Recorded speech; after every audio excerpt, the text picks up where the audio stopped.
For more than 99% of human history, our species lived in small groups of hunter-gatherers. They were directly connected to the natural world because there was no alternative. In the modern world, we've strayed from that path. Far from being directly connected to the world around us, many aren't connected at all, living in a world where every aspect is manufactured and unnatural. The result is that our connection with the land has been nearly lost. It's that feeling of kinship to the world around you, of living your life and spending your days with a connection toward the natural world and knowing you belong there. There's something powerful about providing for your needs yourself, of being close to and embracing the elemental forces of life. Thoreau tried to do this, and so have many before and since him. They wrote books about the experience that many people have read, but a book isn't enough. To really know what it feels like, it has to be lived, even if only for a little while.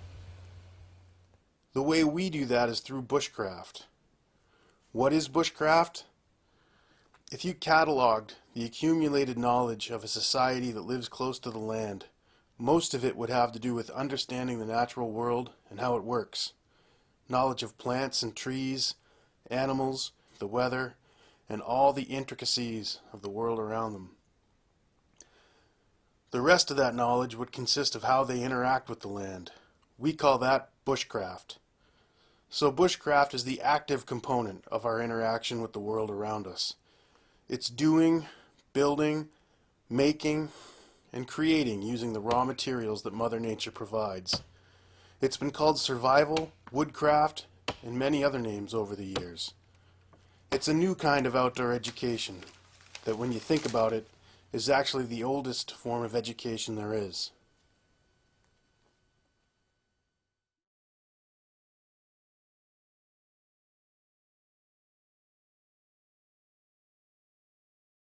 There are lots of good schools out there where you can learn different skills.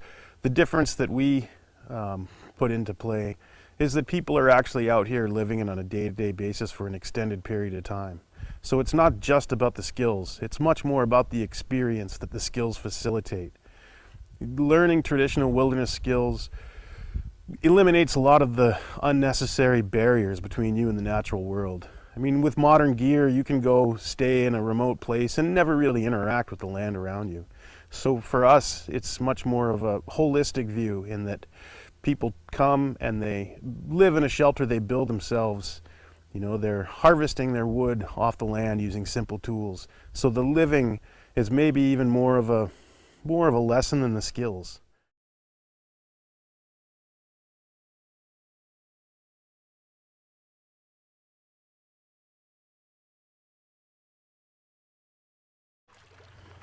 Even though they've put in roads all over the place, this is still a pretty popular way to travel. Poling probably nearly died out with the advent of the outboard motor, but there's a few of us out there that still enjoy it. Not just because it's historic and all, but it really is the most effective and efficient way to move around this country.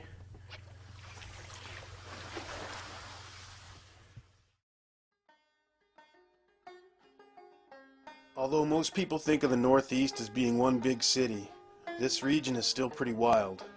We're surrounded on three sides by Canada, and our rivers flow there before arriving at the Atlantic in the Bay of Fundy. The rivers were the early highways through the forest.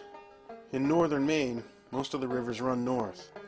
The Aroostook runs north and east. It was a major east-west travel route for natives and early settlers. It doesn't get much traffic like it did in the old days of the log drives, but the water is still clear and cold, and the wildlife is abundant. The canoe was the original sport utility vehicle. I can use it to pole 50 miles upstream to the headwater lakes, transport 500 pounds of cargo using only the current and my muscles to propel it, or spend a day fishing and just enjoying the country. To travel by canoe through this country is a way of touching the past. Moving silently, I can watch what's going on around me, instead of it always watching me. Many of the people who come through our programs have been in a canoe before. For most of them, though, It's been a short paddle on a pond or something similar. Here they experience the skills that past generations used to explore North America. But the skills are just a tool, not the focus. We use them to facilitate a powerful, first-hand wilderness experience, so that each participant knows what it's like to travel and live the bush life. Nobody's put it better than Sigurd Olsen when he said about canoes, "The way of a canoe is the way of the wilderness, and of a freedom almost forgotten. It's an antidote to insecurity, the open door to waterways of ages past, and a way of life with profound and abiding satisfactions. When a man is part of his canoe, he's part of all that canoes have ever known."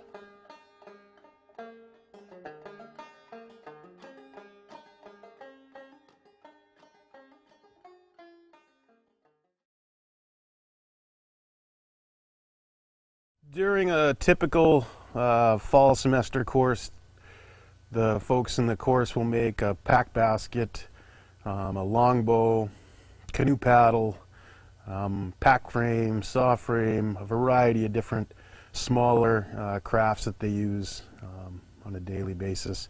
So there's a huge emphasis on building, making, and crafting things with natural materials that we gather from the woods. Pack baskets, especially the kind made of the brown ash that we have locally, are a really neat way to make something super useful out of materials you gather from the forest. So the first thing we do if we were pounding the ash would be to select a tree, harvest it, bring it back, quarter it out, and then start pounding ash strips. Once we have all the materials prepared, the first thing we do is get our skids and cut our skids out. And then we cut the notches for the straps. Then we assemble the base of the basket, all the uprights with the skids and the base plate or the board that goes inside to keep all your stuff from falling out. Once we have that all done, we have several pack basket molds so that the first basket that people make, they can turn out with a decent shape instead of taking 3 or 4 to learn that process. So we put the mold on and then we start weaving. You come up it like a barber pole, and when you get to the top, we cinch everything down, we pull the mold out, then we put on the rim, then we put the straps on, and it's done and ready to go.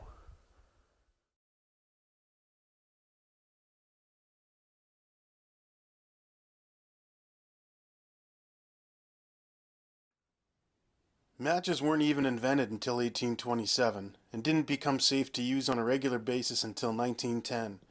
So in less than 200 years, making fire has turned from something everyone knew how to do with simple materials from the landscape into an industrial process, requiring factories to make matches and lighters just so we can create a flame. But the old ways are still as valid and useful now as they were then. A hand drill is one of the simplest ways to light a fire because it only takes 2 pieces. A spindle and a fireboard. You have to be particular about which materials you use, and they have to be really dry. By rotating the spindle and drilling into the fireboard, you generate heat and dust from the friction. Once you've got enough dust, you have to drive the temperature at the contact point up to that critical temperature. When you do, an ember begins to form. It grows using the dust that you've generated as fuel. You know you've got one when it smokes on its own. After placing the ember into a bundle of fine, dried tinder, you blow gently to add more oxygen. The coal grows, and when it gets large enough, it ignites the tinder into a flame.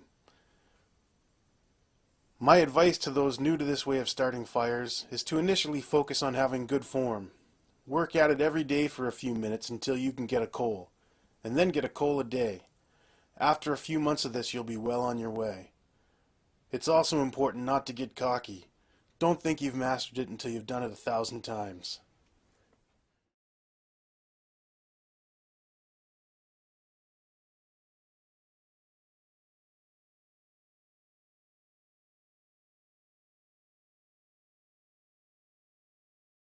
We don't have any snow on the ground. Most of the teams, they train with 4-wheelers or they train on a cart. They get a specially built cart. So today, because we don't have snow and we can't run any of the sleds up top there, we'll be training with the 4-wheeler. So what happens here is I've got a gang line. That's the main line that the dogs get harnessed off to. On the gang line, it's broken off with tug lines. A tug line goes to each one of the dogs, and then there's a neck line that goes to each one of the dogs. So essentially, you'll see the gang line will be laid out in front of the bike and connected to the bike, and then each dog will get harnessed. And we just got a harness shed over there, and we hook up a tug line and a neck line to the dogs. We'll run a 13-dog string. We'll run all the dogs, and we'll run what's called a single lead. So I'll put Lois up a single lead, so there'll be a single dog, and then double dogs, and 12 dogs set up in pairs all the way back. Okay, hike, let's go.